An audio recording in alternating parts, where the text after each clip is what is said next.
Hello बच्चों, सुप्रभात। कैसे हैं आप सभी? उम्मीद है आप सभी बहुत अच्छे होंगे, स्वस्थ होंगे। आप सभी का स्वागत है एक बार फिर आपके अपने चैनल ताज सर हिंदी वाले गुरुजी पर।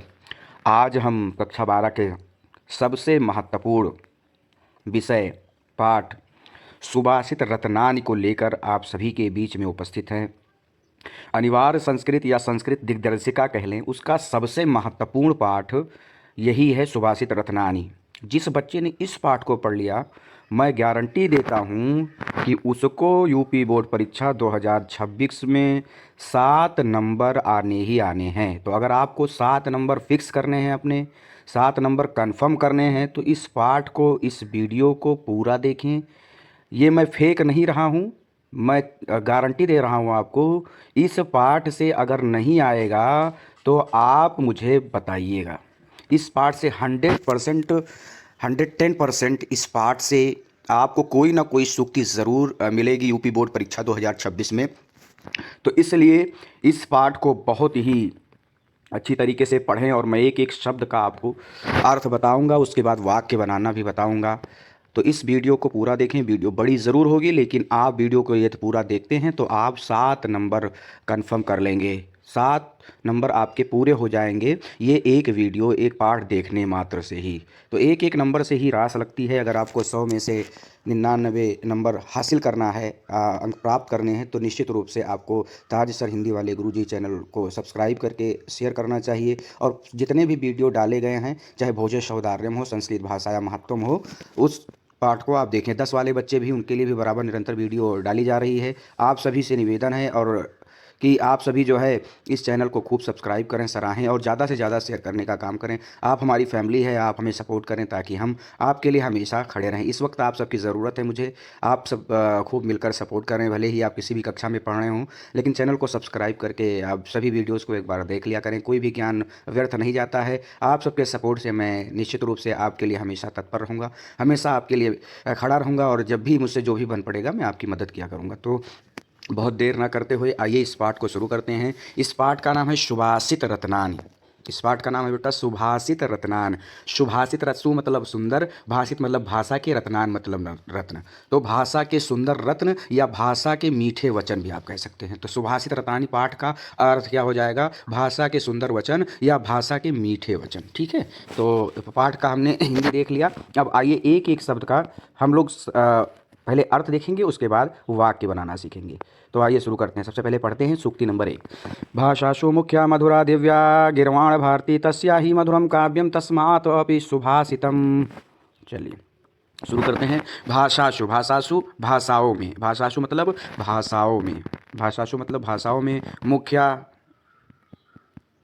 मुख्य, मुख्या मुख्य, भाषाओं में मुख्य, मधुरा, मधुरा मतलब मधुर, दिव्या मतलब अलौकिक। एक एक शब्द का आप पेन से चाहे तो कॉपी पे लिख लें या पेंसिल से चाहे तो आप किताब पे ही लिखते चलें। वाक्य बनाने में आपको आसानी होगी। संसाधन होने पर आपको और अच्छे तरीके से पढ़ाया जाएगा। दिव्या मतलब अलौकिक। गिरवाण भारती, ये आप संस्कृत भाषा महत्व में ये शब्द पढ़ चुके हैं। क्या होता है बेटा? देववाड़ी, या इसको आप संस्कृत कह सकते हैं। देववाड़ी या संस्कृत, देववाड़ी या संस्कृत। आगे चलते हैं। तस्या ही, तस्या मतलब उसके, तस्या मतलब उसके। ही माने निश्चित रूप से, ही माने निश्चित रूप से, ही माने निश्चित रूप से। मधुरम मतलब मीठे हैं, मीठे हैं या मधुर हैं, मधुर यहाँ लिख लो, मधुर हैं। काव्य मतलब काव्य, काव्य मतलब काव्य। ठीक है, आगे चलते हैं। तस्माद अपि, तस्मात अपि, इसमें जो दा ता में चेंज हो जाएगा, तो इसमें तस्मात धन अपि निकलेगा, तो इसको लिखेंगे उससे भी मधुर उसके, इतना लिख लेंगे। तस्माद अपि का लिखेंगे उससे भी मधुर उसके, उससे भी मधुर उसके, उससे भी मधुर उसके। सुभाषितम मीठे वचन हैं, सुभाषितम मीठे वचन हैं, सुभाषितम माने मीठे वचन हैं। तो एक एक शब्द का मैंने आपको बता दिया। अब सबसे जो ज़रूरी बात होती है संस्कृत में, तो वो यही होती है कि आप अनुवाद कहाँ से शुरू करेंगे ताकि आपका वाक्य शुद्ध और सरल बने, और जो भी एग्जामिनर कापी चेक करे वो नंबर आपको दे दे। तो इसके लिए ज़रूरी है, अनुवाद आप कहीं से शुरू कर सकते हैं, लेकिन आपका वाक्य शुद्ध बनना चाहिए। तो जितने शब्द मैंने आपको बताए हैं, उन्हीं को लेकर आपको अनुवाद करना है। तो अनुवाद से पहले आइए हम संदर्भ देख लेते हैं हैं। कैसे लिखेंगे बेटा? तो संदर्भ हेडिंग डालेंगे और लिखेंगे प्रस्तुत संस्कृत पद्यांश हमारी पाठ्य पुस्तक हिंदी के संस्कृत दिग्दर्शिका खंड के सुभाषित रत्नानी नामक पाठ से उद्धृत है। अगर ये आपको बड़ा लगता है तो आप संदर्भ हेडिंग डालेंगे, डैश करेंगे और लिखेंगे पाठ का नाम और लिख देंगे सुभाषित रत्नानी, तब भी आपको नंबर मिल जाएगा। अब अनुवाद करने से पहले आपको जिस भी सूक्ति का अनुवाद करना है उसका पहला शब्द और डैश डैश करके अंतिम शब्द लिखना होता है। जैसे इसका अगर मान लीजिए यही आ गया है तो इसका पहला शब्द भाषासु लिखेंगे, फिर डैश डैश कर देंगे, डैश डैश करके फिर उसके बाद ये सुभाषितम शब्द लिख देंगे, सुभाषितम। ठीक है, इससे क्या होता है, इससे एग्जामिनर को ये पता चलता है कि यहाँ से यहाँ तक बच्चे ने अनुवाद किया है। ठीक है, इससे यहाँ तक अनुवाद किया गया है, तो फिर एग्जाम में क्लियर हो जाता है और नंबर आपको भेज देंगे। इतना करने के बाद आप क्या करेंगे, हिंदी अनुवाद हेडिंग डालेंगे, हिंदी अनुवाद हेडिंग डाल के लिखेंगे थोड़ा सा अपने तरफ से, हिंदी अनुवाद हेडिंग डालेंगे, लिखेंगे थोड़ा अपने तरफ से कि प्रस्तुत सूक्ति में बताया गया है या प्रस्तुत संस्कृत पद्यांश में बताया गया है कि आइए अब सबसे पहले यहीं से हम शुरू करते हैं अनुवाद। बताया गया है कि भाषाओं में मुख्य मधुर अलौकिक भाषा, यहाँ थोड़ा सा जोड़ेंगे, अलौकिक भाषा देववाड़ी संस्कृत है। एक बार फिर से लाइन का देखते हैं, भाषाओं में मुख्य मधुर अलौकिक भाषा देववाड़ी संस्कृत है। निश्चित ही माने निश्चित रूप से उसके काव्य मधुर हैं, निश्चित रूप से उसके काव्य मधुर हैं और उससे भी मधुर और उससे भी अधिक मधुर और उससे भी अधिक मधुर उसके मीठे वचन हैं, और उससे भी अधिक मधुर उसके मीठे वचन हैं। आइए पूरा एक साथ अनुवाद करते हैं। तो हिंदी अनुवाद डालेंगे, डैश करके लिखेंगे प्रस्तुत संस्कृत पद्यांश में बताया गया है कि भाषाओं में मुख्य मधुर और अलौकिक भाषा देववाड़ी संस्कृत है, उसके काव्य मधुर हैं और उससे भी अधिक मधुर उसके मीठे वचन हैं, और ये आपका अनुवाद पूरा हो जाएगा। ठीक है, इस तरीके से आप अनुवाद लिख सकते हैं। चलिए दूसरी सूक्ति की तरफ हम लोग बढ़ते हैं। यहाँ तक आपको सभी को समझ में आया होगा उम्मीद है, और दूसरी सूक्ति की तरफ बढ़ते हैं। ऐसे ही हम सारी सूक्तियों को पढ़ते चलें। तो दूसरी सूक्ति है बेटा, सुखार्थिनी कुतो विद्यार्थिना सुखम, सुखार्थी व तज्जेत विद्याम तज विद्यार्थी व तज्जेत सुखाम। ठीक है, तो इसमें बहुत सुंदर बात बताई गई कि जो सुख की इच्छा रखते हैं उनको विद्या कैसा, और जो विद्या की इच्छा रखते हैं उनको सुख कैसा। तो इसमें यही बात बताई गई है, सुख की इच्छा रखने वाले को चाहिए कि विद्या त्याग दे, और विद्या की इच्छा रखने वाले को सुख का त्याग दे। दोनों चीज़ें आपको एक साथ नहीं मिलने वाली, या तो आप सुख ले लीजिए या विद्या ले लीजिए। ठीक है, तो विद्यार्थी जीवन में बहुत ज़रूरी होता है, आपको बड़ा त्याग करना पड़ता है, सुबह उठकर ठंडी में नहाना पड़ता है, बड़े काफ़ी दूर से साइकिल चला के जाना पड़ता है, होमवर्क पूरे करने पड़ते हैं, रात रात जाके पढ़ना पड़ता है, तब आप जाके टॉप करते हैं। ठीक है, तो उसके लिए कई सारे सुखों का आपको त्याग करना पड़ता है। तो जो विद्यार्थी हैं बिना त्याग के टिकट कहीं टॉप कर जाएँ तो ऐसा नहीं हो सकता है। ठीक है, तो आपका यही त्याग आपको बोर्ड परीक्षा में दिलाएगा। आपका यही त्याग कि इतने बड़ी वीडियो को देखना और फिर समझना अच्छे तरीके से, ये जो आप त्याग कर रहे हैं निश्चित रूप से आपको बोर्ड परीक्षा में इसका लाभ मिलेगा, ये मेरी गारंटी है आपको। तो आइए एक एक शब्द का अर्थ देखते हैं। सुखार्थिना, अब इसमें दो दीर्घ स्वर संधि लगी हुई है। सुखार्थिना मतलब सुख की इच्छा रखने वाले को, सुख मतलब सुख, अर्थिना मतलब इच्छा रखने वाले को, सुख की इच्छा रखने वाले को, सुख की इच्छा रखने वाले को। कुतो मतलब कैसी, कुतो मतलब कैसी, विद्या मतलब विद्या, ऐसे ही रहेगा, इसमें कोई परिवर्तन नहीं करना। कुतो मतलब कैसा, यहाँ कुतो का अर्थ कैसा लिखेंगे। विद्यार्थी ना विद्या की इच्छा रखने वाले को, आपसे विद्यार्थी है ना तो विद्या की इच्छा रखते हैं, विद्यार्थी ना विद्या की इच्छा रखने वाले को। सुखम मतलब सुख, यानी इस लाइन का क्या हो जाएगा, सुख की इच्छा रखने वाले को विद्या कैसी और विद्या की इच्छा रखने वाले को सुख कैसा। आइए सुखार्थी, सुखार्थी मतलब सुख की इच्छा रखने वाले को, सुख की इच्छा रखने वाले को, सुख की इच्छा रखने वाले को। वह मतलब चाहिए, वह मतलब चाहिए। तज्जेत मतलब त्याग देना, त्याग, तज्जेत मतलब त्याग देना। विद्या मतलब विद्या को, विद्या मतलब विद्या को। ठीक है, विद्यार्थी विद्या की इच्छा रखने वाले को, विद्या की इच्छा रखने वाले को।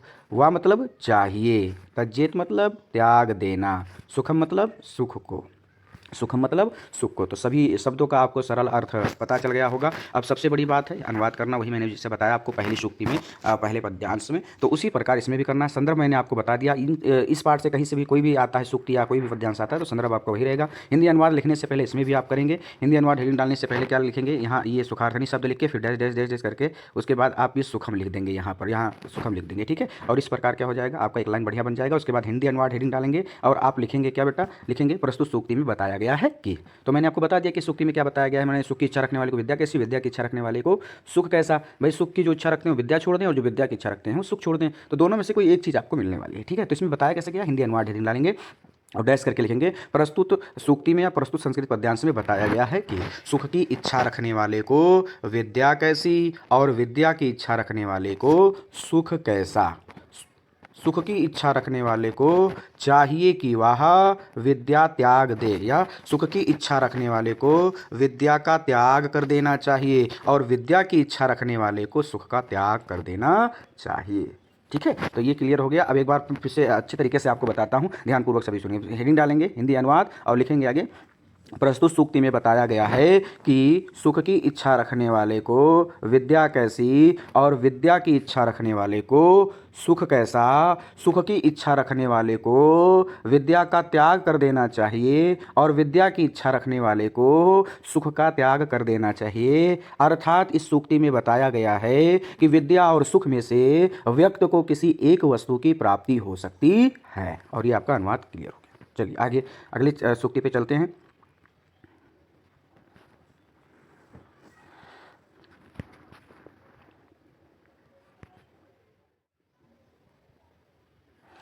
तीसरी सूक्ति पढ़ते हैं बेटा। जल बिंदु निपातेन क्रमशः पूर्यते घटा सा हेतु शर विद्यानाम धर्मस्य चा धनस्य चा। बहुत ही इंपॉर्टेंट है, और इसकी सारी सूक्तियाँ इंपॉर्टेंट हैं, लेकिन ये ज़्यादा बार पूछा गया है, तो इसको आप अच्छे तरीके से पढ़ेंगे।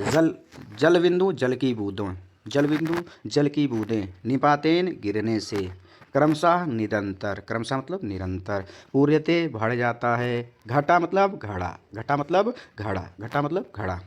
तो एक लाइन का क्या हो जाएगा, निरंतर जल की बूंदें गिरने से घड़ा भर जाता है। यानी आप देखिए, अगर कि बूंद बूंद से घड़ा भरता है, आपने मुहावरा भी सुन रखा है, बूंद बूंद से घड़ा भर जाता है। यानी आप थोड़े थोड़े मेहनत से आपको एक एक नंबर आप जब जुटाएंगे, मेहनत करेंगे एक नंबर के लिए, तब जाके आप टॉप करेंगे। तो इसमें यही बात कही गई है कि चाहे वो बोर्ड परीक्षा की बात हो, धर्म की बात हो, धन की बात हो, या फिर ज्ञान ग्रहण करने की बात हो, तो आपको एक साथ ही नहीं आ जाए। कुछ बच्चे सोचते हैं कि बोर्ड परीक्षा आ जाएगा तब पढ़ेंगे, नहीं नहीं बेटा, आपको टाइम में पढ़ना है, और अभी से टाइम टेबल बना लेना है, ताकि आपकी बोर्ड परीक्षा में कम नंबर ना रहें, जिससे आपको शर्मिंदगी उठानी पड़े, ठीक है।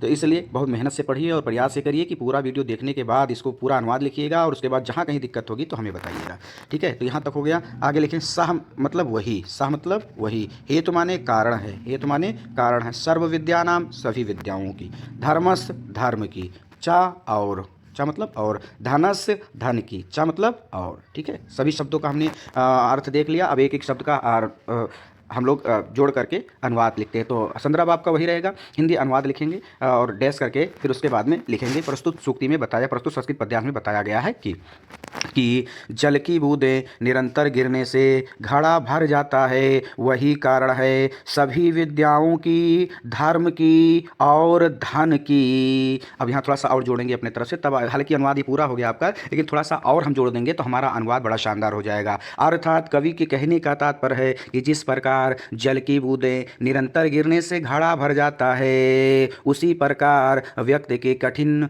मेहनत और परिश्रम से धर्म, ज्ञान और धन का संचय करता है, ठीक है। इतना एक बार फिर से मैं आपको बता दे रहा हूँ पूरा अनुवाद। हिंदी अनुवाद हेडिंग डालेंगे और लिखेंगे, प्रस्तुत सूक्ति में बताया गया है कि जल की बूंदें निरंतर गिरने से घड़ा भर जाता है, वही कारण है सभी विद्याओं की, धर्म की और धन की। अर्थात कवि के कहने का तात्पर्य है कि जिस प्रकार निरंतर जल की बूंदें गिरने से घड़ा भर जाता है, उसी प्रकार व्यक्ति अपने कठिन परिश्रम से विद्या, धर्म और धन का संचय करता है। और ये आपका सूक्ति कंप्लीट हो गया। चलते हैं अगली सूक्ति, अगले पद्यांश की तरफ। तो चौथी सूक्ति की तरफ हम लोग चले आए हैं, और चौथा पद्यांश भी बहुत इंपॉर्टेंट है। इसमें सारे पद्यांश बड़े इंपॉर्टेंट है, बार बार पूछे गए पद्यांश है, तो इस एक भी स्किप मत करिएगा, वीडियो पूरा जरूर देखिएगा। आइए पढ़ते हैं इसको। काव्य शास्त्र विनोदेन कालो गच्छत धीमताम व्यसनेन चा मूर्खाणाम निद्रा कलहेन वा। यानी इसमें सज्जन और जो मूर्ख हैं उनके बारे में अंतर बताया गया है। तो आप देखिएगा इसमें कौन सी आदत आप में है, तो जो आदत आप में होगी उसी अनुसार आप सज्जन हैं कि मूर्ख हैं, आप अच्छे हैं, ज्ञानी हैं या मूर्ख हैं, वो आप अपने हिसाब से देख लीजिएगा, ठीक है। चलिए आगे बताया गया इसमें। काव्य शास्त्र विनोदेन, काव्य शास्त्र विनोदेन का लिखिए काव्य शास्त्रों की चर्चा में, काव्य शास्त्र विनोदेन काव्य शास्त्रों की चर्चा में। कालो मतलब समय को, गच्छत मतलब व्यतीत करते हैं, कालो मतलब समय को, गच्छत मतलब व्यतीत करते हैं। धीमताम मतलब ज्ञानी पुरुष, धीमताम मतलब ज्ञानी पुरुष, ठीक है। व्यसनेन, व्यसनेन मतलब बुरी आदतों में, व्यसनेन मतलब बुरी आदतों में। चा मतलब और, मूर्खणाम मतलब मूर्ख लोग, मूर्खणाम मतलब मूर्ख लोग। निद्रा नींद लेने में या निद्रा लेने में। कलहेन लड़ाई झगड़ा करने में या विवाद करने में, ठीक है। अथवा, वह मतलब अथवा हो जाएगा। तो बहुत अच्छी तरीके से बताया गया है कि यानी कि जो सज्जन व्यक्ति होते हैं, जो ज्ञानी होते हैं, वो अपने समय को कैसे व्यतीत करते हैं। पढ़ाई, जैसे आप लोग पढ़ रहे हैं ना, तो आप लोग अच्छा काम कर रहे हैं, आप अपने समय को व्यतीत कर रहे हैं, पढ़ाई में व्यतीत कर रहे हैं, तो आप ज्ञानी हैं, ज्ञानी हो जाएंगे, जानकारी आपको हो जाएगी। लेकिन कुछ बच्चे इसी समय क्या कर रहे होंगे, कुछ बच्चे खेल रहे होंगे, फ्री फायर, पबजी या रील देख रहे होंगे, तो वो इस तरीके से कामयाब नहीं हो सकते हैं। वो ये मान के चलें कि वो अपने समय को नष्ट कर रहे हैं और एक दिन समय उनको नष्ट करेगा, ठीक है। तो इसका अनुवाद करते हैं, देखते हैं इसमें क्या कहा गया है।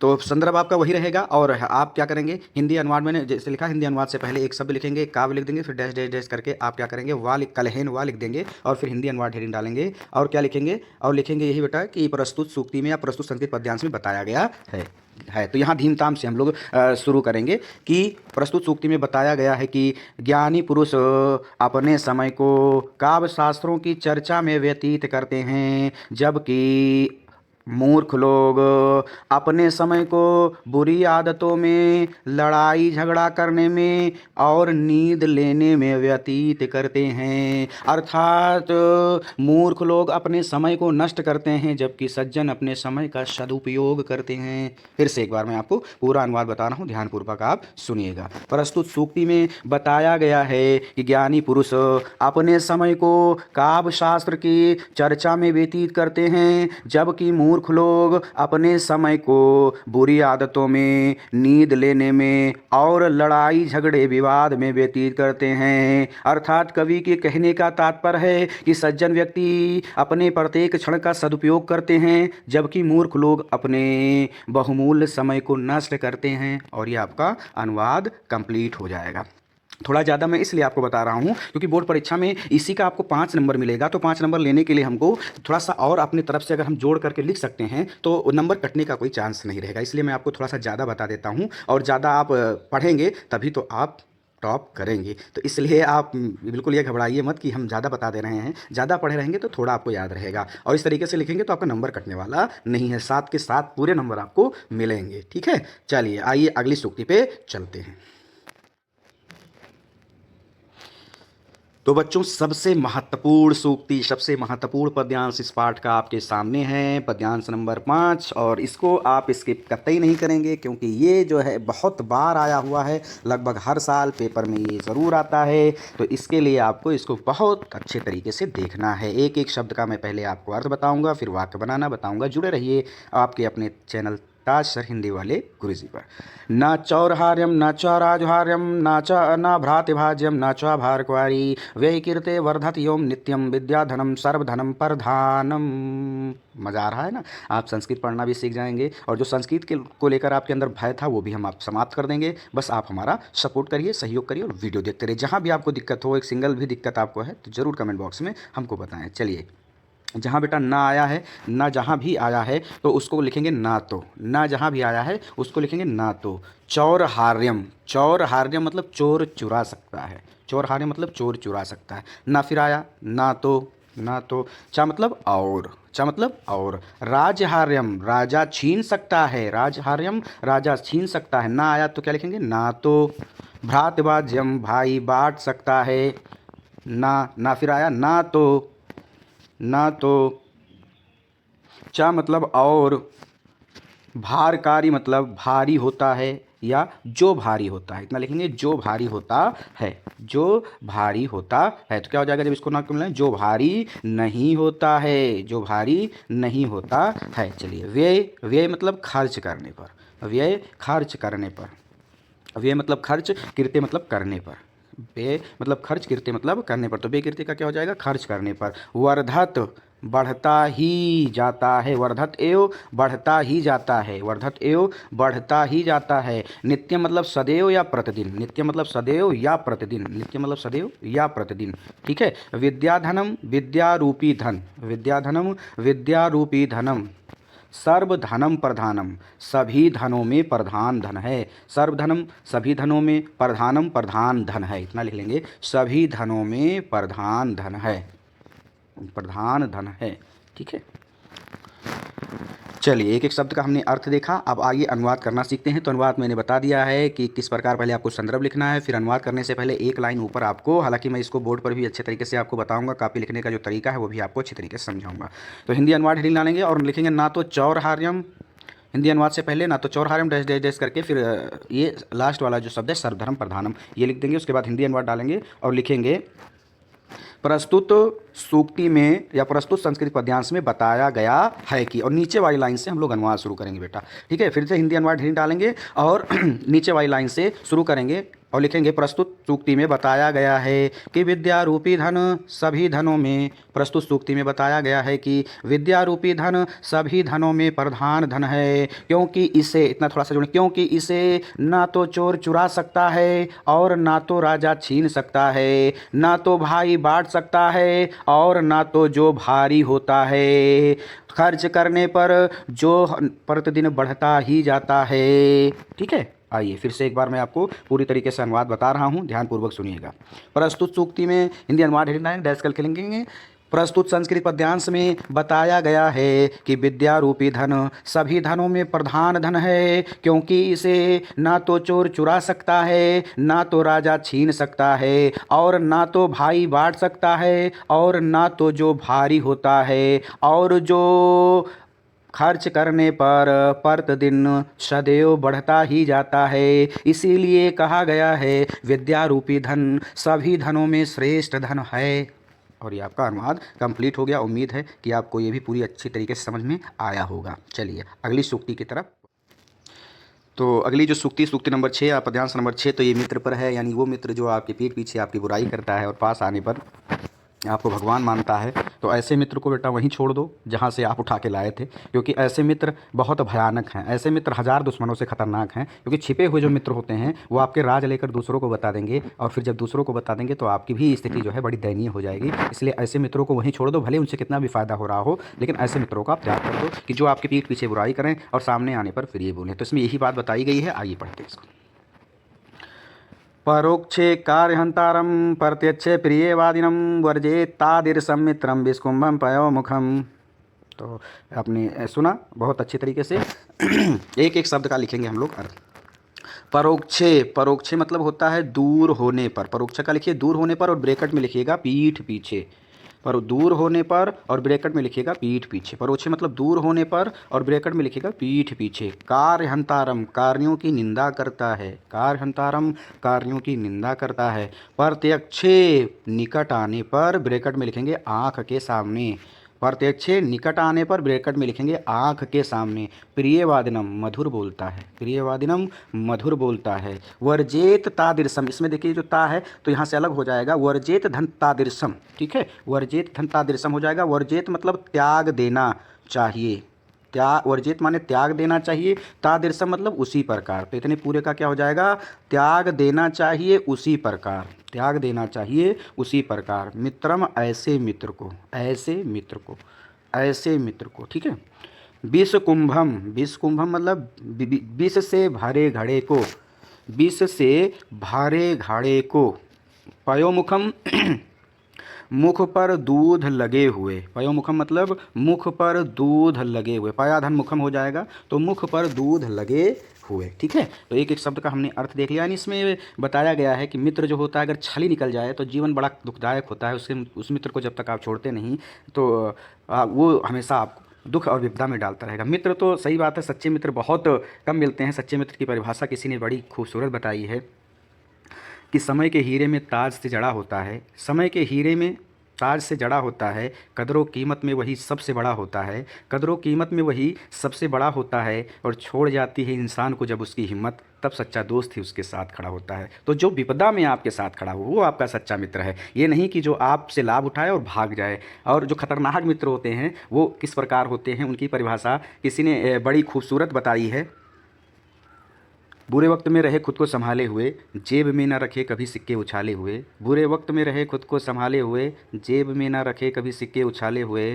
और कैसे डसेगा कौन सब जानता हूँ मैं, कैसे डसेगा कौन सब जानता हूँ मैं। ये सारे सांप हैं मेरे आस्तीन के पाले हुए, ये सारे सांप हैं मेरे आस्तीन के पाले हुए। तो आगे बढ़ते हैं और इस प्रकार देखते हैं कि ऐसे जो मित्र हैं उनका त्याग कर देना चाहिए। तो मैंने आपको कठिन शब्द के अर्थ बता दिए हैं, अब अनुवाद करना सीखते हैं। ठीक है, अनुवाद करना सीखते हैं। अनुवाद के लिए मैंने आपको संदर्भ बता ही दिया है। हिंदी अनुवाद हेडिंग डालेंगे और उससे पहले परोक्षे डाल के डैश डैश करेंगे, फिर पयोमुखम लिख करके फिर हिंदी अनुवाद। तो प्रस्तुत सूक्ति में बताया गया है कि, ये मैं इसलिए बता रहा हूँ प्रस्तुत सूक्ति में बताया ताकि आपके शब्द थोड़े ज़्यादा हो जाएँ और एग्जामिनर आपको नंबर देने में कोताही न करे। ठीक है, तो इसको आप ये मत समझिएगा कि सर जी अपने तरफ से जोड़ रहे हैं, अपने तरफ से जरूर जोड़ रहे हैं, लेकिन आपके नंबर के लिए जोड़ रहे हैं, आपको बेहतर नंबर मिले इसके लिए जोड़ रहे हैं। और ये सारे जो उपाय हैं वो आजमाए हुए हैं, इसका एक्सपीरियंस अनुभव है मुझे, और मेरे द्वारा पढ़ाए गए बच्चों का 97 98 तक आया हुआ है। तो आप भी अगर पढ़ते हैं अच्छे तरीके से तो आपका भी अच्छा नंबर आएगा, इसमें कोई दिक्कत वाली बात नहीं है। तो अनुवाद लिखेंगे और हिंदी अनुवाद लिखेंगे और लिखेंगे प्रस्तुत सूक्ति में बताया गया है कि ऐसे मित्र को जो दूर होने अर्थात पीठ पीछे कार्यों की निंदा करता है और पास निकट आने अर्थात आग के सामने मधुर बोलता है, उस मित्र को उसी प्रकार त्याग देना चाहिए जिस प्रकार मुख पे दूध लगे हुए विष से भरे घड़े को त्याग दिया जाता है। इसे सुनिए। प्रस्तुत सूक्ति में बताया गया है कि जो मित्र दूर होने अर्थात पीठ पीछे होने पर कार्यों की निंदा करता है, निकट आने अर्थात आग के सामने मीठा बोलता है, उस मित्र को उसी प्रकार त्याग देना चाहिए जिस प्रकार मुख पर दूध लगे हुए विष से भरे घड़े को त्याग दिया जाता है, क्योंकि ऐसा मित्र आपके लिए अत्यंत विपत्ति का कारण है। और ये आपका सूक्ति का अनुवाद पूरा हो गया। ठीक है, मित्र के बारे में बताया गया है कि हम भी दिल रखते हैं पहाड़ों सा चाहे सदमे हज़ार आ जाएं, हम भी दिल रखते हैं पहाड़ों सा चाहे सदमे हज़ार आ जाएं, और आदमी फिर नहीं उठता जब गिराने पे यार आ जाएं। तो मित्र जब आपका धोखा आपको देगा तो आप यकीन माने कि आप जीवन में बहुत आगे नहीं बढ़ पाएंगे, इसलिए ऐसे मित्र को जहाँ मौका मिले उसी स्टेशन पर उतार दें। आगे हम चलते हैं अगली सूक्ति की तरफ। तो आइए बेटा सूक्ति नंबर 7 पर चलते हैं, और ये भी बहुत महत्वपूर्ण है, इसको भी हम ठीक तरीके से देखेंगे।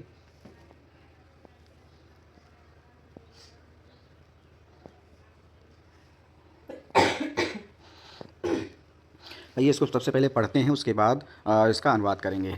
तो उदेति सविता ताम्राह एव असमेति चा संपत्तो चा विपत्तो चा महताम एक रूपता। तो मैंने सभी का अर्थ आपको बता दिया है सॉरी क्षमा चाहेंगे, पढ़कर मैंने आपको सुना दिया है। अब एक एक शब्द का हम लोग अर्थ लिखते हैं। उदेति, उदित होने के समय, उदित होने के समय। सविता सूर्य। ताम्रा धन ताम्रा, मैं इसलिए पढ़ रहा हूँ कि जो सा इसमें लगा हुआ है वो विसर्ग में बदल जाएगा, तो ताम्रा धन ताम्रा, तो दोनों ताम्रा का होगा। पहले ताम्रा का लिखेंगे लाल रंग का होता है, लाल रंग का होता है। फिर ताम्रा का लिखेंगे लाल रंग का होता है, यानी 2 बार लाल रंग का होता है आएगा, क्योंकि एक इधर की तरफ प्रयोग हो जाएगा, दूसरा इधर की तरफ, तो इसलिए 2 बार हम लिखेंगे लाल रंग का होता है, इसलिए 2 बार ताम्रा दिया हुआ है। ठीक है, तो लाल रंग का होता है, लाल रंग का होता है।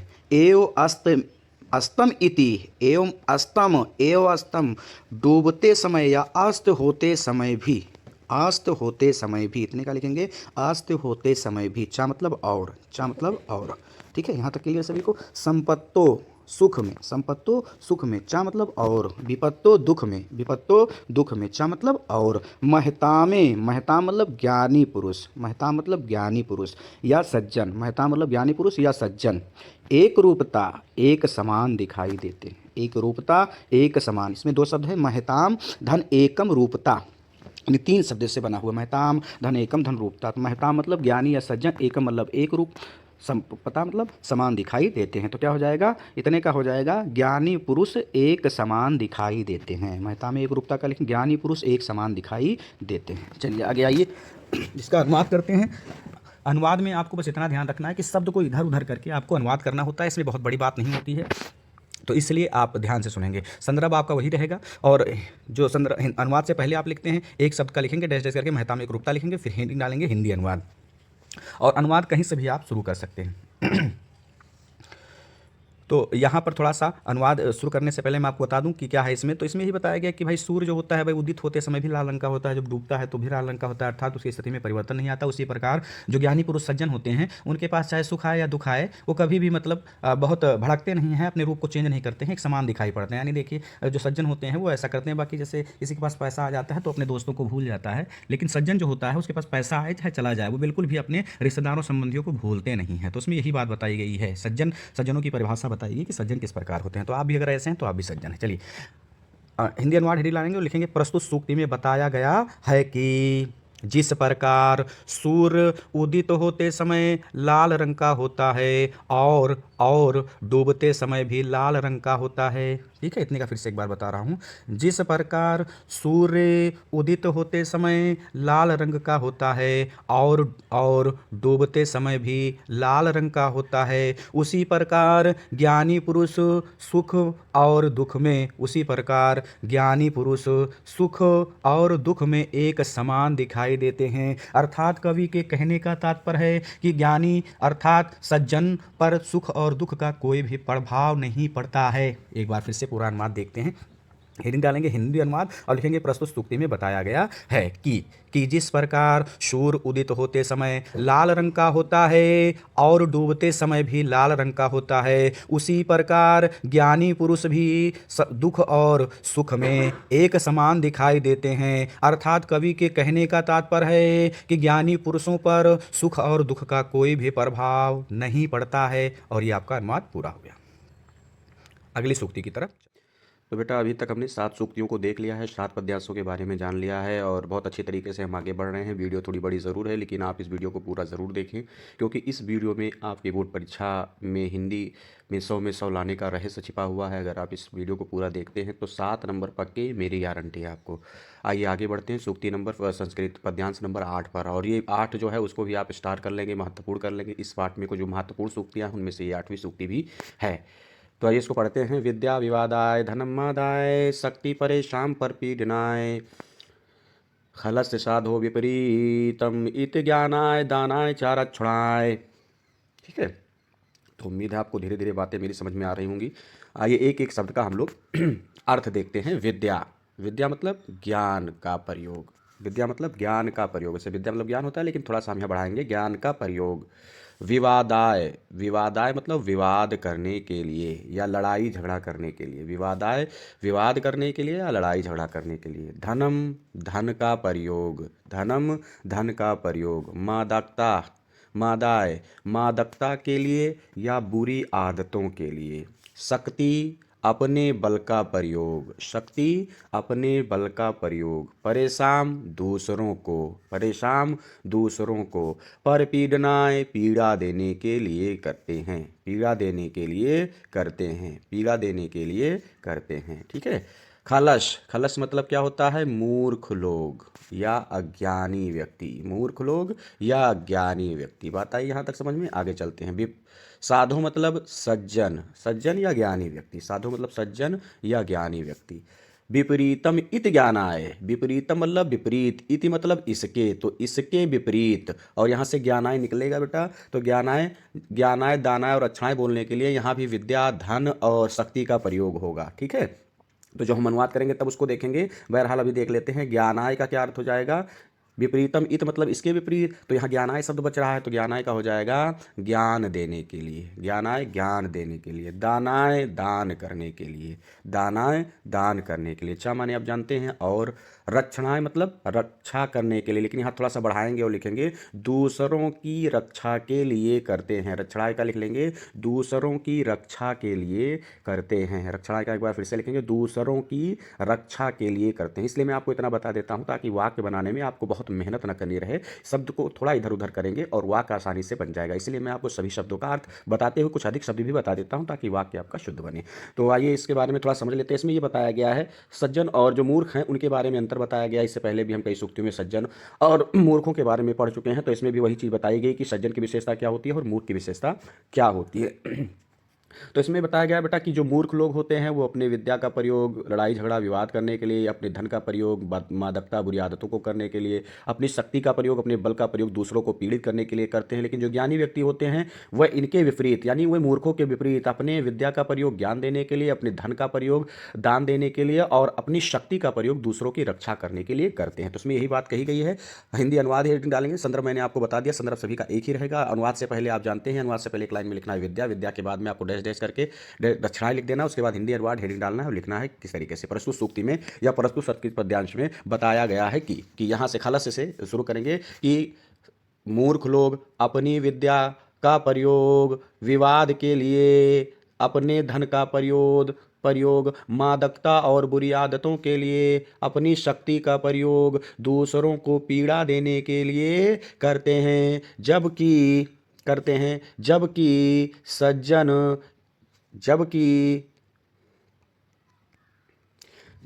सज्जन इसके विपरीत अपने ज्ञान, अब यहाँ विद्याम को जोड़ेंगे, अपने ज्ञान का प्रयोग, क्षमा चाहेंगे, जबकि सज्जन व्यक्ति अपने विद्या का प्रयोग ज्ञान देने के लिए, अपने धन का प्रयोग दान देने के लिए और अपनी शक्ति का प्रयोग दूसरों की रक्षा के लिए करते हैं। ठीक है, आइए एक बार फिर से इसको अच्छे से देख लेते हैं। इसमें बात बताई, प्रस्तुत संस्कृत पद्यांश में बताया गया है कि मूर्ख लोग अपनी विद्या का प्रयोग विवाद के लिए, अपने धन का प्रयोग मादकता बुरी आदतों को करने के लिए, अपनी शक्ति का प्रयोग दूसरों को पीड़ा देने के लिए करते हैं, जबकि इसके विपरीत सज्जन अपनी विद्या का प्रयोग ज्ञान देने के लिए, अपने धन का प्रयोग दान देने के लिए और अपनी शक्ति का प्रयोग दूसरों की रक्षा करने के लिए करते हैं। और आपका अनुवाद कंप्लीट हो जाएगा। उम्मीद है कि आपको ठीक तरीके से समझ में आया होगा। चलिए, ये बहुत इंपॉर्टेंट है तो इसको आप अच्छे तरीके से पढ़ लीजिएगा। जहाँ कहीं भी दिक्कत हो कमेंट में ज़रूर बताएं। चलते हैं अगली सूक्ति की तरफ। तो आइए सूक्ति नंबर 9 को पढ़ते हैं, उसके बाद इसका भी अनुवाद देखते हैं।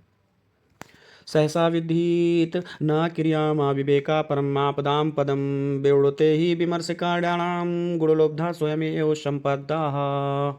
आइए आगे बढ़ते हैं और इसका एक एक शब्द का हम लोग अर्थ देखते हैं। सहसा मतलब अचानक, सहसा मतलब अचानक, विद्युत मतलब करना चाहिए, विद्युत मतलब करना चाहिए, ना मतलब नहीं, ना मतलब नहीं, क्रियाम अविवेक। अब इसमें दो शब्द हैं, क्रियाम मतलब कार्य को, अविवेका मतलब अज्ञानता। तो क्रियाम मतलब कार्य को हो जाएगा बेटा और अविवेका मतलब अज्ञानता। ठीक है, तो कार्य को अज्ञानता, इतने का क्या हो जाएगा, कार्य को अज्ञानता। तो कार्य को इधर ले लेंगे हम और अज्ञानता को दूसरे साइड में ले लेंगे। ठीक है, आगे बढ़ते हैं।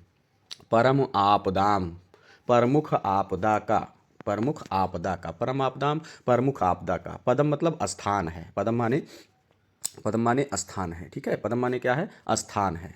ठीक है, आगे बढ़ते हैं। विरुड़ते, विरुड़ते मतलब वरण, ब्रैकेट में आप लिखेंगे चैन, ब्रैकेट बंद करके लिख देंगे करती है। ठीक है, फिर से समझिए, विवड़ते माने वरण, ब्रैकेट में लिख देंगे चैन और ब्रैकेट बंद करने के बाद लिख देंगे करती है। ही माने निश्चित रूप से, ही माने निश्चित रूप से। विमर्शकारिणाम, विमर्शकारिणाम विचार विमर्श करके कार्य करने वाले लोगों का, इतना लिख देंगे, विचार विमर्श करके कार्य करने वाले लोगों का, विचार विमर्श करके कार्य करने वाले लोगों का। गुणलोब्धा, गुणलोब्धा मतलब गुण की लोभी, गुणलोब्धा मतलब गुण की लोभी। स्वयं एव, खुद ही या स्वयं ही, खुद ही या स्वयं ही। संपदा मतलब संपत्तियाँ, संपत्तियाँ या धन की देवी लक्ष्मी, संपत्तियाँ या धन की देवी लक्ष्मी। ठीक है, तो सभी शब्दों का मैंने आपको अर्थ बता दिया है। अब आइए वाक्य बनाते हैं। संदर्भ आपका वही रहेगा।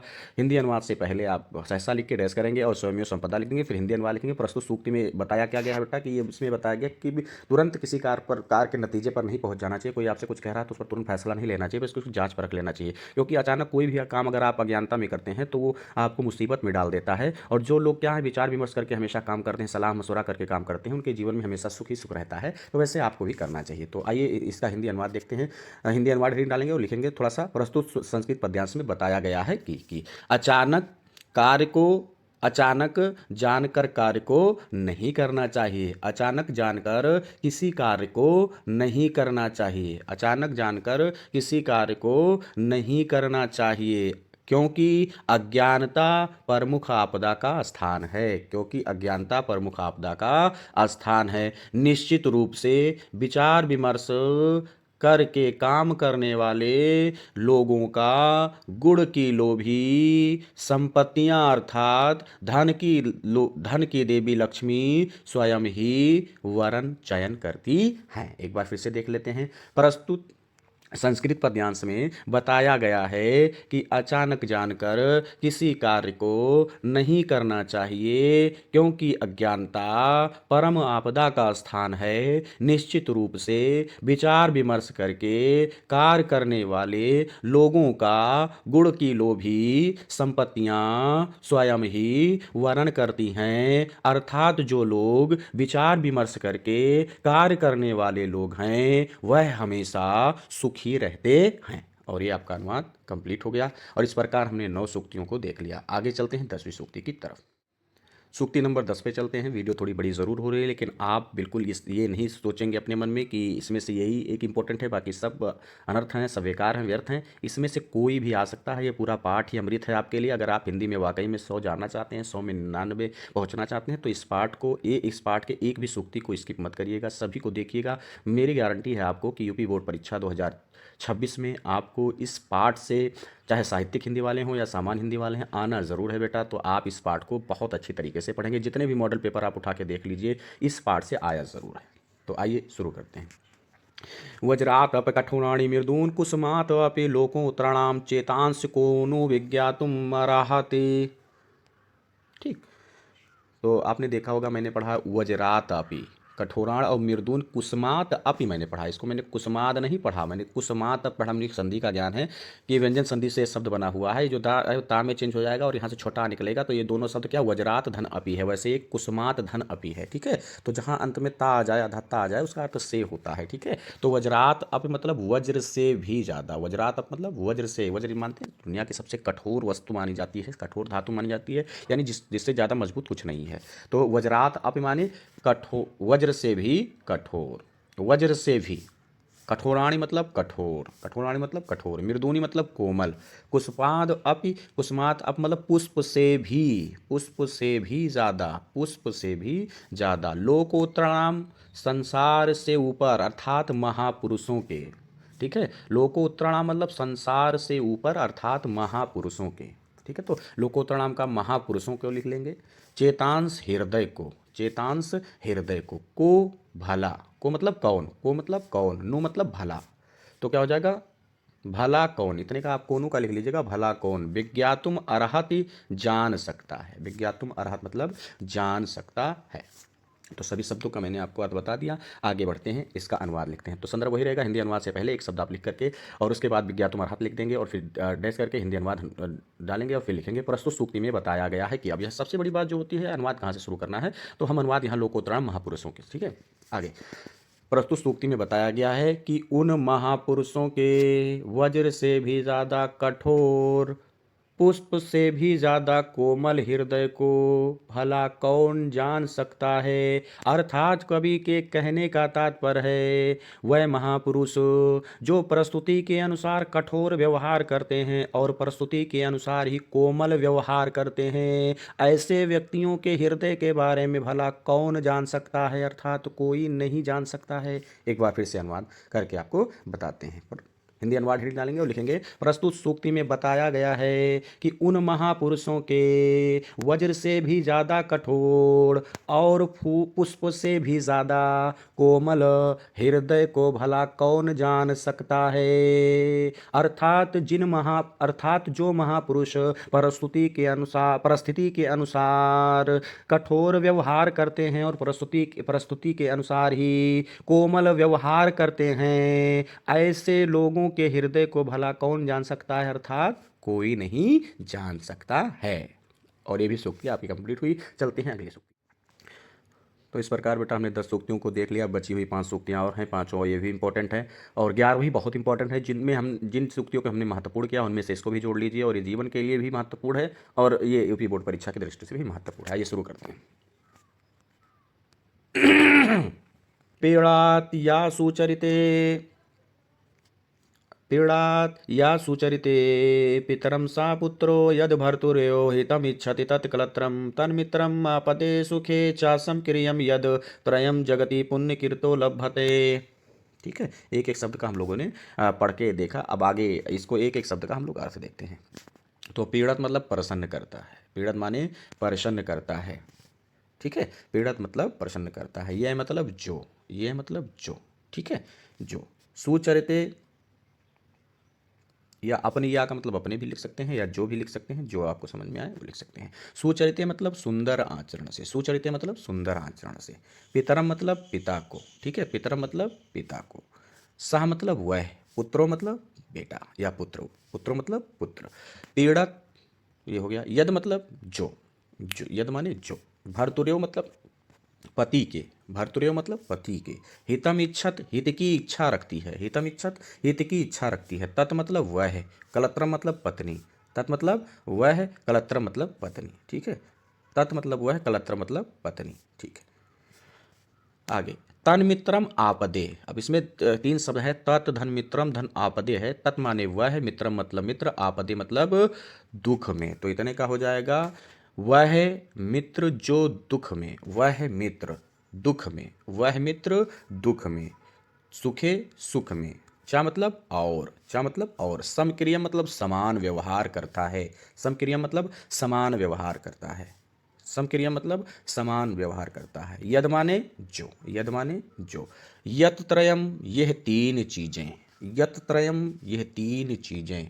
ठीक है, जगति संसार में, संसार में। ठीक है, पुण्य कीर्त्यो व्यक्ति को अपने पुण्य कर्मों से, पुण्य कीर्तों मतलब पुण्य कर्मों, पुण्य कर्म ही होता है लेकिन थोड़ा सा हम बढ़ा लेंगे, पुण्य कीर्तों का लिख लो। व्यक्ति को अपने पुण्य कर्मों से लभते मतलब प्राप्त होती है, लभते मतलब प्राप्त होती है। यानी ये सूक्ति बहुत ही इंपॉर्टेंट है। यानी इसमें यह बताया गया है कि वह पुत्र जो अपने सुंदर आचरण से अपने पिता को प्रसन्न करता है, वह पत्नी जो अपने पति के हित की इच्छा रखती है, और वह मित्र जो अपने मित्र के साथ सुख और दुख में समान व्यवहार करता है। ये 3 चीजें व्यक्ति को उसके कर्म के अनुसार मिलेंगी। यानी उसका अगर कर्म ठीक है तो ये 3 चीजें उसको मिलेंगी, उसका अपना कर्म ठीक नहीं है तो उसको ये 3 चीजें मिलेंगी। अगर उसने अपने पुत्र के, अपने पिता के साथ अच्छा बर्ताव नहीं किया है तो उसका भी पुत्र उसके साथ अच्छा बर्ताव नहीं करेगा। और यदि कोई व्यक्ति जो है वो अपनी पत्नी के साथ अच्छा व्यवहार नहीं करता है तो जाहिर सी बात है वो अपने पति के साथ अच्छा व्यवहार नहीं करेगी। और जो मित्र है, सच्चा मित्र, तो मैंने आपको बता ही दिया है कि सच्चा मित्र वही होता है जो आपके दुख में आपके साथ खड़ा हो, वही आपका सच्चा दोस्त होता है। सच्चे दोस्त पे किसी ने क्या खूबसूरत पंक्तियां गढ़ी हैं। ये दीवार बड़ी मुश्किल से खड़ी होती है, दोस्ती यकीन पर टिकी होती है। ये दीवार बड़ी मुश्किल से खड़ी होती है, कभी फुर्सत मिले तो पढ़ना किताब रिश्तों की, कभी फुर्सत मिले तो पढ़ना किताब रिश्तों की। दोस्ती खून के रिश्ते से बड़ी होती है, दोस्ती खून के रिश्ते से बड़ी होती है। और रही माता पिता की बात, तो माता पिता भी किसी ने बड़ी खूबसूरत पंक्तियां कही हैं। को आराम नहीं दे सकता, मैं तेरे दर्द को आराम नहीं दे सकता, नीम का पेड़ कभी आम नहीं दे सकता। मैं तेरे दर्द को आराम नहीं दे सकता, नीम का पेड़ कभी आम नहीं दे सकता। और जिसने अपने माँ बाप की सेवा नहीं की दोस्तों, जिसने अपने माँ बाप की सेवा नहीं की दोस्तों, वो अपने बच्चों पर इल्ज़ाम नहीं दे सकता, वो अपने बच्चों पर इल्ज़ाम नहीं दे सकता। तो आइए देखते हैं, बड़ी ज़बरदस्त है, इसको पूरा पढ़ें हम। और बताया आपको, अब एक एक शब्द का अनुवाद हम आपको बता चुके हैं, अब इसका जो है अनुवाद आपको बताएंगे। तो संदर्भ आपका वही रहेगा और उसके बाद में आप यहाँ पीड़त को डाल करके पीड़त लिखेंगे और फिर डैश डैश करके, डैश डैश करके यहाँ पुण्य कीर्तो लभते लिख देंगे। और उसके बाद जो है आप हिंदी अनुवाद ही डालेंगे और लिखेंगे। हिंदी अनुवाद हम नीचे से शुरू करेंगे, नीचे वाली लाइन से, यहाँ से शुरू करेंगे, तो आप ध्यान दीजिए। प्रस्तुत संस्कृत पद्यांश में बताया गया है कि या व्यक्ति को यह 3 चीज़ें इस संसार में उसके पुण्य कर्मों से प्राप्त होती हैं। वह पुत्र जो अपने सुंदर आचरण से अपने पिता को प्रसन्न करता है, वह पत्नी जो अपने पति के हित की इच्छा रखती है, वह मित्र जो सुख और दुख में समान व्यवहार करता है। ठीक है, तो ये पूरा अनुवाद हो गया। एक बार मैं फिर से बता देता हूँ। प्रस्तुत सूक्ति में बताया गया है कि यह तीन चीज़ें व्यक्ति को इस संसार में उसके पुण्य कर्मों से प्राप्त होती हैं। वह पुत्र जो अपने सुंदर आचरण से अपने पिता को प्रसन्न करता है, वह पत्नी जो अपने पति की हित की इच्छा रखती है, वह मित्र जो सुख और दुख में अपने मित्र के साथ समान व्यवहार करता है। यह तीन चीज़ें व्यक्ति को संसार में किए गए उसके अच्छे कर्मों से प्राप्त होती हैं। और इस प्रकार ये भी अनुवाद आपका कंप्लीट हो गया। उम्मीद कर रहे हैं कि सभी आपको समझ में आ रहा होगा। चलते हैं अगली सूक्ति नंबर 12 की तरफ। तो सूक्ति नंबर 12 की तरफ हम लोग आ गए हैं और सूक्ति नंबर 12 भी बेटा बहुत इंपॉर्टेंट है, इसको भी आप स्टार लगा लीजिए, ये भी पेपर में बहुत बार पूछी गई है। तो आइए सूक्ति नंबर 12 को पढ़ते हैं। कामान दुग्धे प्राकर्षति आलक्ष्मी कीर्तिसूते दुष्कीर्तम या हिनस्ते शुद्धाम शांताम मातरम मंगलानाम धेनु धीरा सुनिरताम वाचम आहु। तो मैंने सभी शब्द को पढ़ा, अब एक एक शब्द का हम लोग कर देखते हैं। कामान मतलब इच्छाओं को, कामान मतलब इच्छाओं को, इच्छाओं को। दुग्धे मतलब पूर्ण करती है या दोहन करती है। विप्रकर्ष, इसमें देखिए आप जो है दो शब्द हैं, विपराकर्षति, यहाँ पर यण संधि लगी हुई है। जो या है वो आप जानते हैं या वारा, अगर या वारा से कोई पहले अधूरा शब्द आए तो वहाँ यण संधि होती है और या छोटी बड़ी में बदलेगा, तो इस पर यहाँ ता पर छोटी की मात्रा और छोटा उधर कर जाएगा तो हो जाएगा विपराकर्षति आलक्ष्मी। तो विपराकर्षति का हो जाएगा दूर करती है, विपराकर्षति का हो जाएगा दूर करती है। आलक्ष्मी मतलब हो जाएगा, आलक्ष्मी मतलब निर्धनता को या दरिद्रता को, आलक्ष्मी मतलब निर्धनता को या दरिद्रता को। कीर्ति, कीर्ति मतलब ऐश्वर्य को, ऐश्वर्य को। सूते मतलब जन्म देती है, सूते मतलब जन्म देती है। दुष्कीर्तम पाप को, या मतलब और। हिनस्ते नष्ट करती है, हिनस्ते नष्ट करती है। शुद्धाम, शुद्धाम का शुद्ध हो जाएगा। शांताम शांत, ठीक है। मातरम मतलब माता रूपी, मातरम मतलब माता रूपी। मंगला नाम मतलब मंगल कार्यों की, मंगला नाम मतलब मंगल कार्यों की। धेनु मतलब गाय। अब यहाँ जब हो जाएगा तो माता रूपी गाय, हम यहाँ पर जो माता रूपी शब्द लगाएंगे उसके बाद लगाए हैं, उसके बाद हम गाय लिखेंगे, माता रूपी गाय। धीरा मतलब धैर्यवान व्यक्तियों ने, धैर्यवान व्यक्तियों ने या ज्ञानी व्यक्तियों ने, धीरा मतलब धैर्यवान या ज्ञानी व्यक्तियों ने। सुनिरताम सत्य एवं प्रिय, सुनिरताम का क्या हो जाएगा सत्य एवं प्रिय। अब इसमें देखिए वाचम आहु है, तो वाचम मतलब हो जाएगा वाणी को, आहु मतलब कहा है, तो दोनों का मिलाकर क्या हो जाएगा वाणी को कहा है, वाणी को कहा है, वाणी को कहा है। ठीक है, इतना क्लियर हो गया सभी को। आइए अब इसका अनुवाद कैसे करेंगे इसमें थोड़ा सा बता देता हूँ। इसमें क्या कहा गया है, यानी सत्यप्रिय अगर आपकी वाणी है तो आप जीवन में बड़े कामयाब होंगे। यानी जैसे कामधेनु गाय जो होती है सभी इच्छाओं को पूर्ण करती है, उसी प्रकार आपकी शुद्ध जो शांत वाणी होती है, सत्यम प्रिय वाणी होती है, वो भी आपके सभी कार्यों को सफल बनाती है, आपकी निर्धनता को दूर करती है, आपको सम्मानित करती है समाज में, वही बताया गया है इसमें भी। ठीक है, तो हमेशा सत्यम प्रिय वाणी बोलना चाहिए, यही इस पद्यांश में बताया गया है। आइए अनुवाद करते हैं, संदर्भ आपका वही रहेगा। अनुवाद करने से पहले कामान डैश डैश करेंगे, उसके बाद वह सुनिरताम वाच माहू लिख देंगे और उसके बाद हिंदी अनुवाद हेडिंग डालेंगे एक लाइन छोड़ करके और लिखेंगे प्रस्तुत सूक्ति में या प्रस्तुत संस्कृत पद्यांश में बताया गया है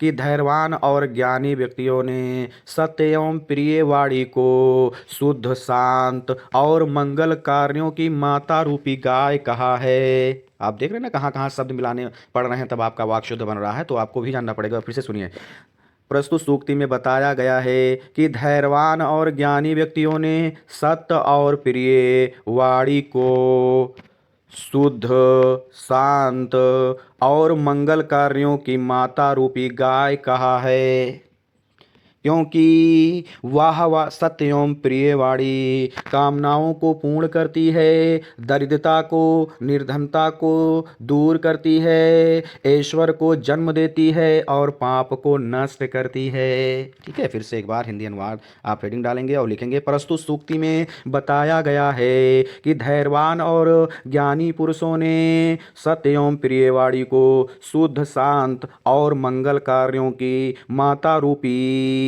गाय कहा है, क्योंकि सत्य एवं प्रिय वाणी इच्छाओं को पूर्ण करती है, निर्धनता को दूर करती है, ऐश्वर्य को जन्म देती है और पाप को नष्ट करती है। इसलिए व्यक्ति को जीवन में सत्य एवं प्रिय वाणी ही बोलना चाहिए। और ये आपका अनुवाद कंप्लीट हो गया।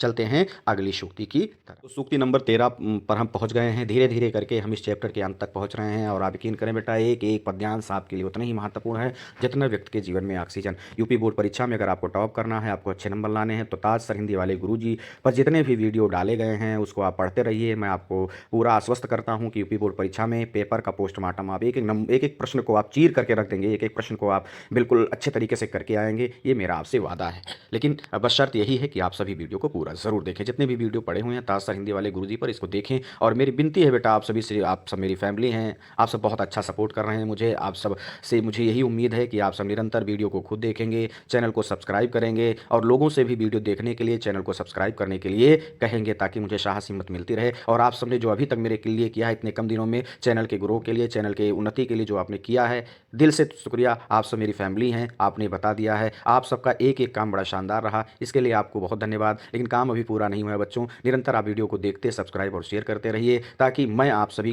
के प्रति इसी तरीके से वीडियो लेके उपस्थित होता रहूं। आइए शुरू करते हैं सूक्ति नंबर 13।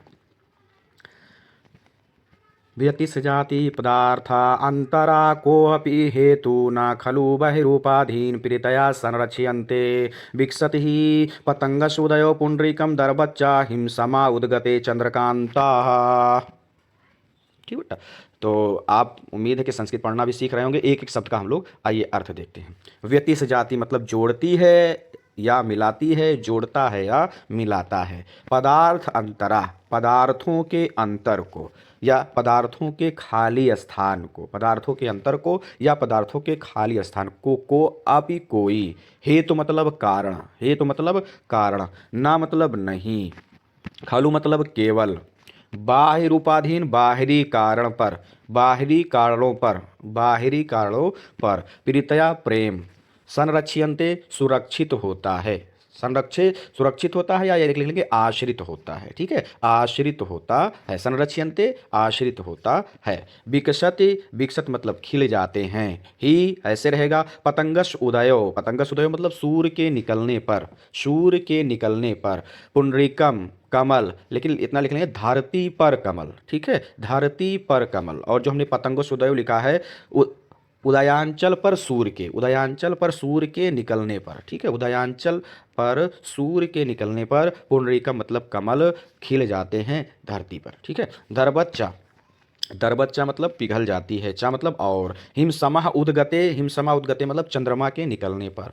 चंद्रकांता चंद्रकांत मणि, चंद्रकांता चंद्रकांत मणि, ये भी बहुत इंपॉर्टेंट है, बहुत बार आया हुआ है, तो आप इसको भी अच्छे तरीके से पढ़ेंगे। तो मैंने एक एक शब्द को शब्द का अर्थ बता दिया, अब हिंदी अनुवाद करना हम लोग सीखते हैं। बताया क्या गया है ये आप सब समझ लीजिए बच्चों। इसमें ये बताया गया है कि भाई जो कोई दो वस्तुएं होती हैं उनके बीच का जो खाली स्थान होता है वो किसी न किसी कारण, किसी न किसी माध्यम के द्वारा एक दूसरे से जुड़ी हुई होती हैं। क्योंकि प्रेम जो होता है वो कभी भी बाहरी कारणों पर ही आश्रित नहीं होता है, उसके लिए ज़रूरी है कि कोई ना कोई ऐसा माध्यम हो जो उन दोनों को जोड़ के रखे। और उदाहरण के माध्यम से भी बताया गया है कि जिस प्रकार जो है सूर्य उदयांचल यानी पहाड़ों पर निकलता है और धरती पर उत्पन्न जो कमल है वो खिल जाते हैं, उसी प्रकार चंद्रकांत मणि जो है चंद्रमा के निकलने, चंद्रकांत मणि कहाँ और चंद्रमा कहाँ है, धरती पर चंद्रकांत मणि और चंद्रमा कहाँ है, चंद्रमा के निकलने पर चंद्रकांत मणि पिघल जाती है। तो इन दोनों के बीच में जो खाली स्थान है, जो जगह है, उसमें कोई ना कोई इनका कारण है, कोई ना कोई माध्यम है जो इन दोनों को जोड़ता है, या वो नेचर है, प्रकृति है, या फिर कोई ना कोई कारण है जो इन दोनों को जोड़ रहा है, जिससे उनका एक दूसरों के प्रति जो प्रेम है वो दिखाई पड़ रहा है। तो इसमें बताया गया कि प्रेम केवल बाहरी कारणों पर आधारित नहीं होता है, प्रेम जो होता है उसके लिए कोई ना कोई कारण दायित्व होता है, जिम्मेदार होता है, जो उनके खाली दो वस्तुओं के खाली स्थान को भरता है। तो इसमें यही बात बताई गई है। आइए हिंदी अनुवाद करते हैं इसका। तो हिंदी अनुवाद हेडिंग डालेंगे और लिखेंगे, प्रस्तुत सूक्ति में बताया गया है कि पदार्थों के अंतर को कोई कारण जोड़ता और मिलाता है, केवल बाहरी कारणों पर प्रेम आश्रित नहीं होता है। जिस प्रकार सूर्य के निकलने पर धरती के कमल खिल जाते हैं और चंद्रमा के निकलने पर चंद्रकांत मणि पिघल जाती है, अर्थात इन दोनों के बीच में कोई ना कोई कारण कार्य करता है जो इनके आपसी संयोग का कारण होता है। ठीक है, फिर से एक बार मैं अनुवाद कर देता हूँ, आप सब ध्यान से सुनिए। प्रस्तुत सूक्ति में बताया गया है कि पदार्थों के अंतर को कोई ना कोई कारण है जो जोड़ता अर्थात मिलाता है। केवल बाहरी कारणों पर प्रेम आश्रित नहीं होता है। जिस प्रकार या उसी क्रम में सूर्य के निकलने पर कमल खिल जाते हैं और चंद्रमा के निकलने पर चंद्रकांत मणि पिघल जाती है, अर्थात इन दोनों के बीच में कोई कारण है जो इन दोनों का संयोग कराता है, क्योंकि प्रेम केवल बाहरी कारण पर आश्रित नहीं होता है। और ये भी सूक्ति आपकी कंप्लीट होगी। हम अगली सूक्ति की तरफ बढ़ते हैं। तो बेटा धीरे धीरे हम इस पाठ के सेकंड लास्ट सूक्ति अंतिम दूसरे पद्यांश की तरफ बढ़ रहे हैं, और ये भी पेपर में आया हुआ है, तो इसलिए आप इस तरीके से इसको भी पढ़ेंगे। चलिए आइए शुरू करते हैं, इसको भी पढ़ते हैं। निद्दन्तु नीत निपुणा यदि वास्तवन्तु लक्ष्मी समाविशतु गच्छतु वा यथेष्टेम अध्ये वा मरणमस्ति युगान्तरे वा न्यायात् पथा पर विचलिन पदम नाधीरा। तो एक शब्द का हम यहाँ अर्थ देखेंगे। लिखिए आप लोग पेंसिल से, चाहे किताब पे लिख लीजिए, कॉपी से, पेन से कॉपी पे लिख लीजिए। निद्दन्तु मतलब निंदा करें, निंदन्तु माने निंदा करें।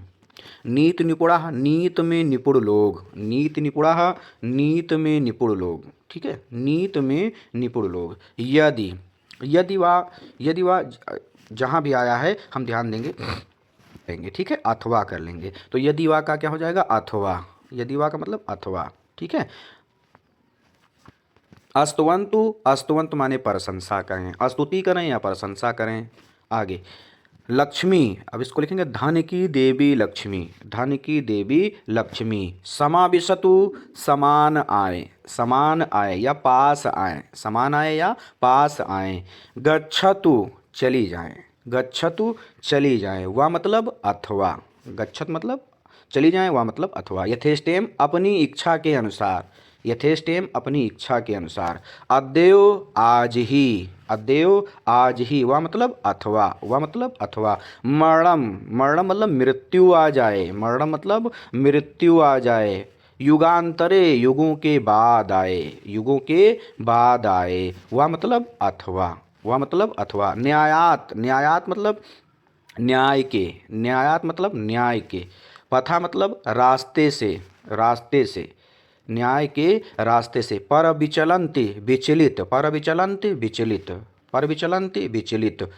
पदम, पदम माने थोड़ा भी या जरा भी, थोड़ा भी या जरा भी। ना मतलब नहीं होते हैं, ना मतलब नहीं होते हैं। धीरा मतलब धैर्यवान व्यक्ति, धैर्यवान व्यक्ति या ज्ञानी व्यक्ति, धैर्यवान व्यक्ति या ज्ञानी व्यक्ति का अर्थ बता दिया है। अब मैं आपको अनुवाद करना बताऊं, ठीक है। तो इसमें भी ये भी बहुत बार आया हुआ है, पूरा पाठ ही इंपॉर्टेंट है, और ये पूरे पाठ में आप ये देख पाएंगे कि ये जो पाठ है वो आपके लिए अमृत है। इस पाठ को आप स्किप मत करिएगा बेटा, पूरा वीडियो देखिएगा। वीडियो ज़रूर थोड़ा बड़ा हो गया है तो, लेकिन ये मान के चलिए कि 7 नंबर आपके 100% पक्के हैं, और 7 नंबर अगर आपको लाना है, प्राप्त करना है, तो इस वीडियो को आप पूरा ज़रूर देखेंगे। और इस वीडियो को पूरा देखने के लिए आप सभी का शुक्रिया। चलिए हिंदी अनुवाद करते हैं। तो सबसे पहले आप जानते हैं संदर्भ लिखना होता है, संदर्भ आप लिख देंगे। हिंदी अनुवाद से पहले एक लाइन में आप निद्दन्तु लिखेंगे, डैश डैश करेंगे, और उसके बाद आप लिखेंगे पदम नधीरा। तो उसके बाद हिंदी अनुवाद ही और प्रस्तुत सूक्ति में बताया गया, हिंदी अनुवाद डालेंगे और लिखेंगे प्रस्तुत सूक्ति में बताया गया है कि नीति निपुण लोग निंदा करें अथवा प्रशंसा करें, धन की देवी लक्ष्मी पास आए अथवा अपनी इच्छा के अनुसार चली जाएं। आज मृत्यु आए अथवा युगों के बाद आए, लेकिन धैर्यवान अर्थात ज्ञानी व्यक्ति अपने न्याय पथ से, अपने न्याय के रास्ते से जरा भी विचलित नहीं होते, अर्थात धैर्यवान ज्ञानी व्यक्ति अपने न्याय पथ को ही अपना वो सर्वोत्तम संकल्प समझते हैं।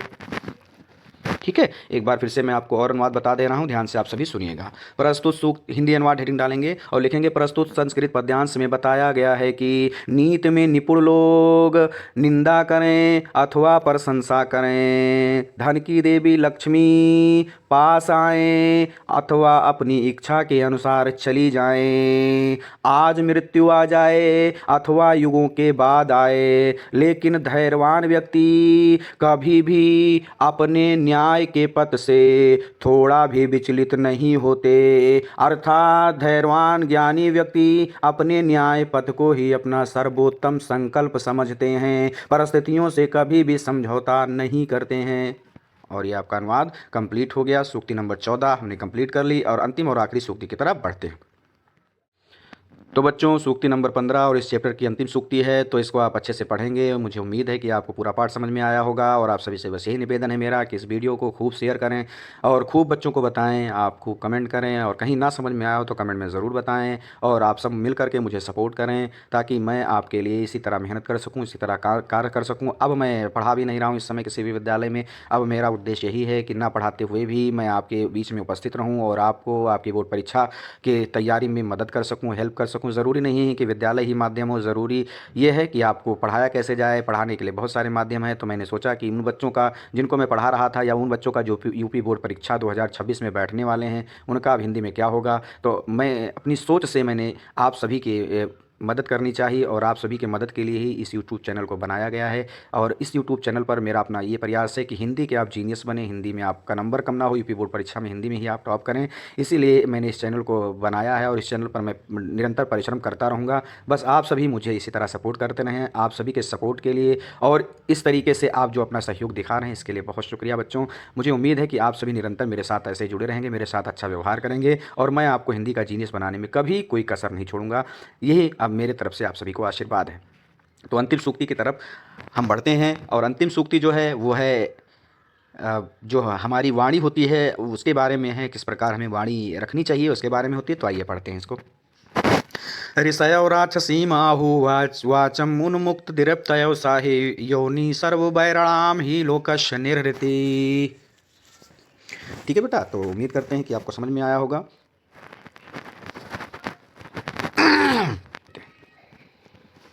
ऋषयो मतलब ऋषि और मुनियों ने या ऋषियों ने राक्षसीम आहु, राक्षसी मतलब राक्षसी के समान, राक्षसी मतलब राक्षसी के समान, आहु मतलब कहा है, आहु मतलब कहा है। तो पूरे का क्या हो जाएगा, राक्षसी के समान कहा है। वो इसमें 3 शब्द हैं बेटा, वाचम धन उन्मुक्त दीप्तयो। ठीक है, तो वाचम मतलब वाणी को, वाचम मतलब वाणी को, उन्मुक्त मतलब आवेश और जोड़ लेंगे, दीप्तयो मतलब अहंकार से युक्त। तो पूरे का हो जाएगा वाणी को आवेश और अहंकार से युक्त। अभी को और अच्छे तरीके से अगर लिखना चाहेंगे तो लिख सकते हैं आवेश और अहंकार से युक्त वाणी को, आवेश और अहंकार से युक्त वाणी को।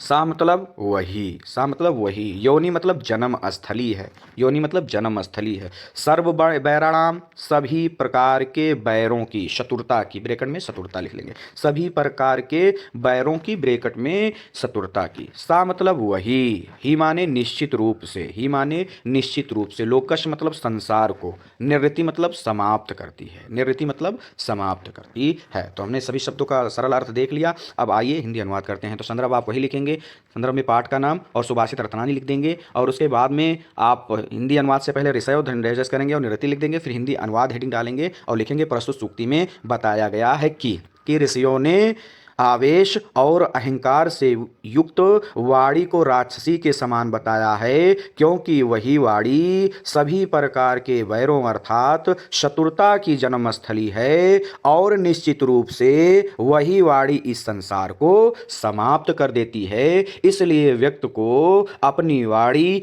आवेश और अहंकार से हीन रखनी चाहिए। ठीक है, एक बार मैं फिर से आपको हिंदी अनुवाद बता दे रहा हूं। प्रस्तुत सूक्ति में, प्रस्तुत संस्कृत पद्यांश में बताया गया है कि ऋषियों ने आवेश और अहंकार से युक्त वाणी को राक्षसी के समान बताया है, क्योंकि वही वाणी सभी प्रकार के बैरों अर्थात शत्रुता की जन्म स्थली है और निश्चित रूप से वही वाणी इस संसार को समाप्त करती है। इसलिए मनुष्य को अपनी वाणी आवेश और अहंकार हीन रखनी चाहिए। तो बेटा इस प्रकार ये पूरा चैप्टर आपका समाप्त हुआ।